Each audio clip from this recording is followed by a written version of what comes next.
चमरा के खेतबा में छापर छूपर पनिया। चमरा के खेतबा में छापर छूपर पनिया। पनिया में नहाए सुंदर बभने हो राम। धोतिया नहीं खींचे छे जनौओ नहीं बाँचे छे।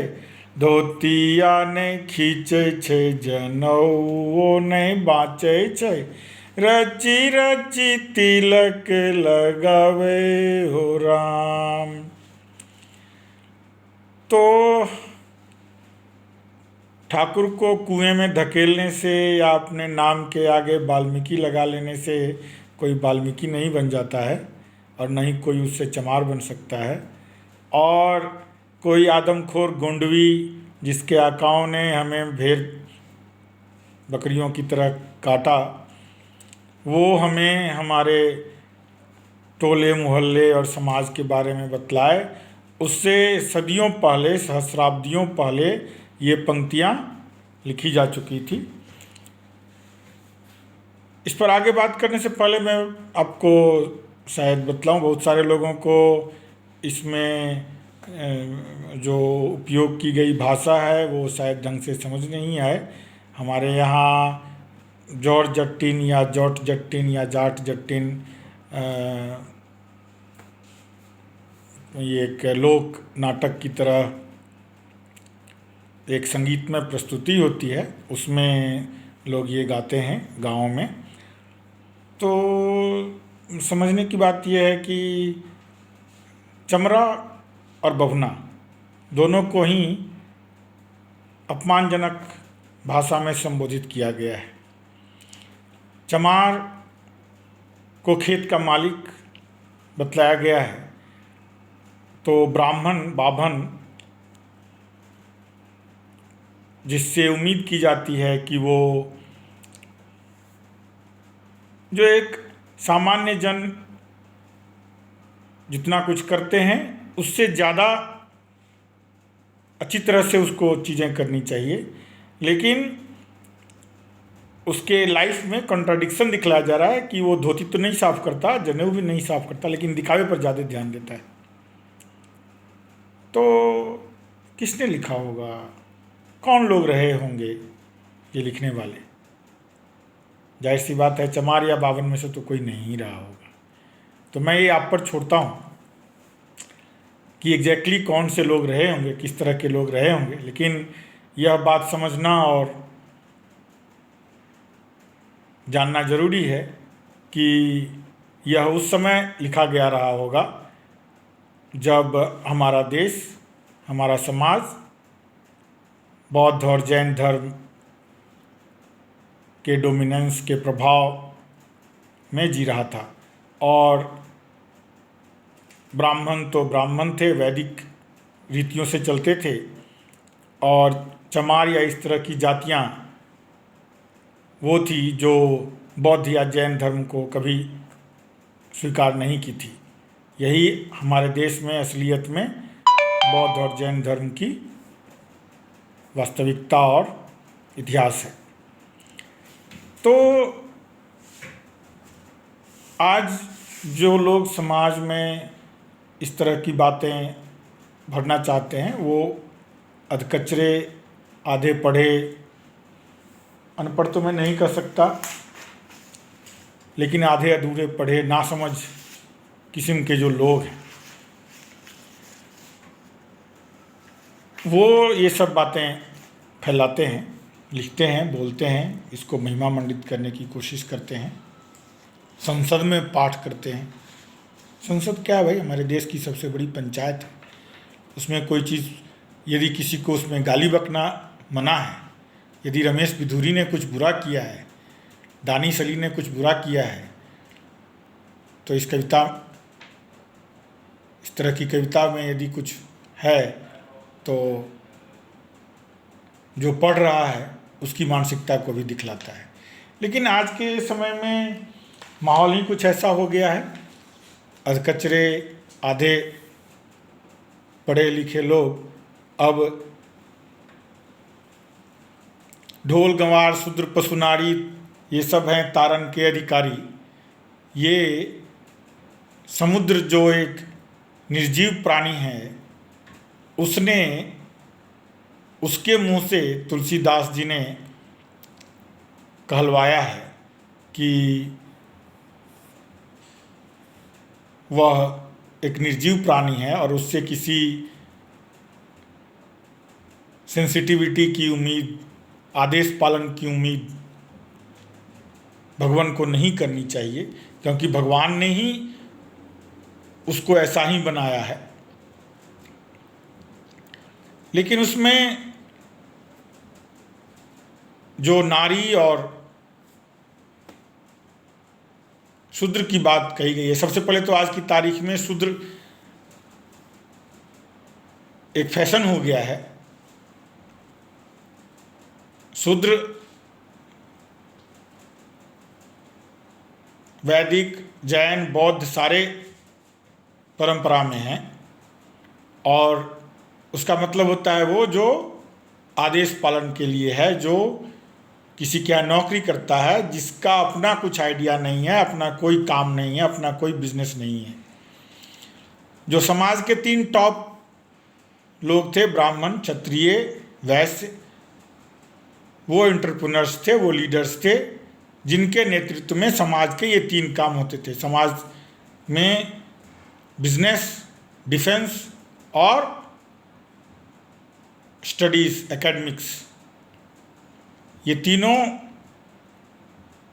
और बिजनेस में भी हर एक बिजनेस में सुपर स्पेशलाइजेशन, ये हमारे समाज की ताकत रही है, जिसे अंग्रेज भी नहीं समझ पाए, नहीं तोड़ पाए। लेकिन अंग्रेज 200 सालों तक भारत में जीने के बाद 1861 में वो ये बात ज़रूर समझ गए थे कि समाज को तोड़ना कैसे है और समाज में कमजोरी कैसे पैदा करनी है। साथ ही उन्होंने अपने लिए अपने काम के लोगों को ढूंढने का तरीका बना लिया था। तो इसलिए उन्होंने ब्राह्मण, क्षत्रिय, वैश्य और शूद्र व्यक्तिगत चरित्र के बदले जातियों के चरित्र को उन्होंने समझ करके और उसमें बांट दिया। उन्होंने राजपूत रेजिमेंट, पठान रेजिमेंट बनाया, उसको जारी रखा, लेकिन 1861 में जो उन्होंने ब्राह्मण रेजिमेंट बनाया वो 1933 आते आते समाप्त कर दिया, क्योंकि उनको समझ में आ गया कि ब्राह्मण लड़ने के लिए नहीं होते हैं, क्योंकि वो लड़ने से ज़्यादा दिमाग लगाएंगे, जिसके कारण अंग्रेज़ों को खतरा महसूस होने लगा था। तो उन्होंने 1861 में जो व्यक्तिगत चीज़ें होती थी उसको जातिगत बना दिया। जातियों को इन 4 श्रेणियों में उन्होंने बांटा। 1861 का जो हमारा सेंसस है, जो सबसे पहला सेंसस था अंग्रेज़ों का किया हुआ, वहाँ से ये बात शुरू हुई। तो आज फैशन हो गया है, शूद्र बोलने से आरक्षण मिलता है, वरना शूद्र का मतलब होता है आदेश पाला, आदेश का पालन करने वाला। और नारी की जहाँ तक बात है, तो आज पूरी दुनिया में बुर्के को लेकर तमाशा हो रहा है। तुलसीदास जी खुद अपनी घरवाली से पिटाई खाकर सन्यासी बने थे, और उस जमाने में, उससे पहले 450 सालों से बुर्का पहनाने वालों का राज था। हमारी जितनी भी देवियां हैं, किसी ने बुर्का नहीं पहन रखा है। तो ये आंचल लेने का, घोग तानने का, चेहरा ढकने का जो हिंदू समाज में भी प्रथा है, वह कहाँ से आया है? वह असुरक्षा के कारण पैदा हुआ है, और वह मुस्लिम जो राज करने वाले लोग थे उनका कॉपी किया गया है। तो सामाजिक परिस्थितियों का भी तुलसीदास जी पर भी असर पड़ा होगा, क्योंकि वाल्मीकि रामायण में समुद्र यह नहीं कहता है, ये खासकर ये 2 शब्द नहीं कहता, वो ये कहता है कि हमारा चरित्र ही ऐसा है, हमसे आप ऐसी उम्मीद नहीं कर सकते हैं। आपको मैं रास्ता बतला दे रहा हूँ, आप वो कीजिए, उपाय बतला दे रहा हूँ, वो कीजिए। लेकिन ये सारी बातें, ये जो लोग रामायण पर, रामचरितमानस पर पीएचडी करते थे, उस पीएचडी के इंटरव्यू के डिस्कशन का ये टॉपिक था, जिसमें से कुछ अधकचरे पढ़े हुए लोग आधा अधूरा सुन लिया और अपने अनपढ़ दोस्तों भाइयों को सुनाकर तालियां बटोरा और उन्हें बेवकूफ़ बनाया। तो ये लोग बेवकूफ़ बनाने वाले, मिसगाइड करने वाले लोग हैं, जो या तो बिल्कुल नालायक हैं, जिनको खुद समाज का भला बुरा नहीं समझ में आता है, या फिर बहुत शातिर लोग हैं जो जानबूझकर अपने छोटे से फायदे के लिए, क्योंकि ये फायदा क्या है, ज़्यादा से ज़्यादा एक बार इलेक्शन जीत लेंगे, कुछ तालियां बटोर लेंगे, 2-4 हज़ार रुपया, 2-4 लाख रुपए की, यदि कवि हैं तो कुछ लाख रुपए कमा लेंगे आज की तारीख में। इसके अलावा क्या मिलने वाला है इन लोगों को? कुछ नहीं मिलने वाला है। समाज में बहुत समझ है, तथाकथित शेड्यूल कास्ट, दलित जातियों में भी, गांव में भी, आज की तारीख में भी बहुत बुद्धिमान और समझदार लोग हैं। इसीलिए लाख कोशिश करने के बावजूद समाज में शांति बनी हुई है, क्योंकि लोग समझदार हैं, लोगों को पता है कि जीवन कैसे चलता है। नहीं तो जिस तरह से राजनीति करने वालों ने हमारे समाज में जहर घोलने की कोशिश की है, सांस लेना मुश्किल हो जाता। लेकिन जिस तरह से नासमझी फैलाने की, गलतफहमी पैदा करने की लगातार कोशिश हो रही है, तो उसमें स्पष्टीकरण और ज़्यादा ब्रॉडर व्यू के साथ लोगों को बतलाना, बोलना भी ज़रूरी है। नहीं तो लोग समझेंगे कि जो झूठ फैलाया जा रहा है वही सच है। मेरी समझ से भारतीय समाज के हजारों सालों के इतिहास में उसको एक डिस्कवरी ऑफ इंडिया जैसी किताब में नहीं समेटा जा सकता है। कोशिश अच्छी थी, लेकिन वो कोशिश खुद एक सातिराना और नैरो माइंडेड कोशिश थी, लोगों को गलत बतलाने की कोशिश थी, अपनी सुविधा के हिसाब से। हो सकता है उस समय के लिए वो सही रहा हो, मानता हूँ, लेकिन वो सत्य तो नहीं है। इस बात को समझना और जानना जरूरी है। हमारे सारे मुस्लिम इन्वेजन सेंट्रल एशिया से आए, इसलिए आर्य सेंट्रल एशिया से आए और आर्य बाहरी हैं, यह सबसे बड़ा झूठ है। मनुस्मृति सिंधु और जमुना के बीच के इलाके को ब्रह्मावर्त कहती है, जमुना से प्रयाग तक के इलाके को आर्यावर्त कहती है, और बाकी के इलाके को द्रविड़ियन क्षेत्र बतलाती है।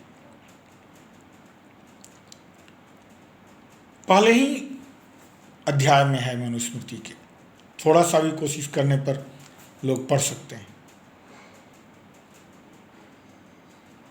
लेकिन पढ़ेंगे नहीं, जानने की कोशिश करेंगे नहीं, झूठ फैलाएंगे।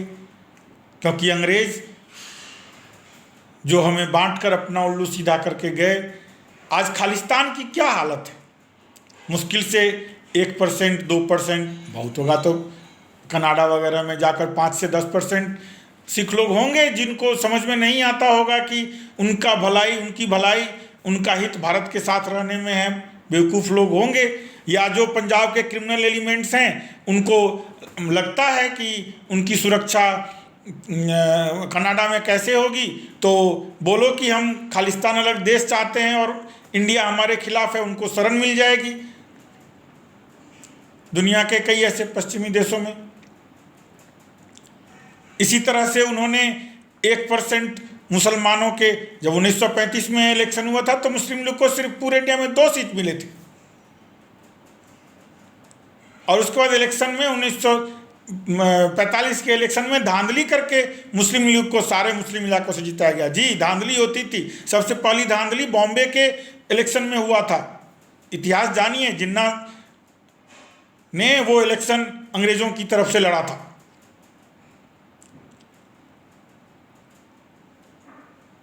जरूरी नहीं है कि जो मुसलमान रहे हों उन्होंने मुस्लिम लीग को वोट दिया होगा, उसके बदले में अंग्रेजों ने ही दिलवाया होगा वोट।